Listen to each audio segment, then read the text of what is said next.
I'm afraid giving will keep me from living. I'm afraid if I actually do what God says when it comes to giving, that I'll end up in the poorhouse because I've got bills, I've got a mortgage, like utilities ain't free, right? I got taxes to pay, I got kids that are growing, and spaghetti and sauce only goes so far because they're growing and they want to eat more and more. Like, it's expensive to live, and I'm scared that if I actually obey what God tells me about giving, it will keep me from living. And I experienced this as a relatively young believer, but I was a senior in college. I was at a place called UNCW, and I was a part of a campus ministry group there.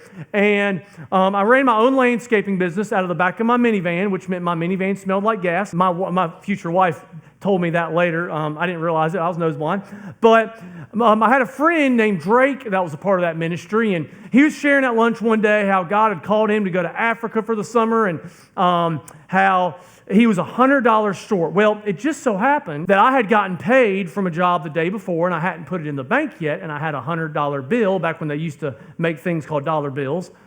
I had it in my wallet, and I felt the Spirit of God speak to my heart and say, you have $100 in your wallet. And my first reaction was not, yes, Lord, I agree. It was like, stop, God, like that's mine. And I worked for that, and I was going to go put it in the bank this afternoon, so it's kind of already designated for that. And me and God kind of go back and forth on this. And one of the last things I said was, but God, I need that money. And in the back of my mind, it's like, God, I'm pursuing a call to ministry, which that was your idea, not my idea. And I think I'm going to go to some sort of school, maybe seminary, but that's not free, and I'm going to have to pay for it. And I need that money. And it's that same fear. If I give the way God has called me to give, it'll prevent me from living the life that I want to live. And that tension is real. That fear is not an illusion, like that's real. But we actually need to flip our understanding this morning, because the way Jesus talks about it is that it's actually fear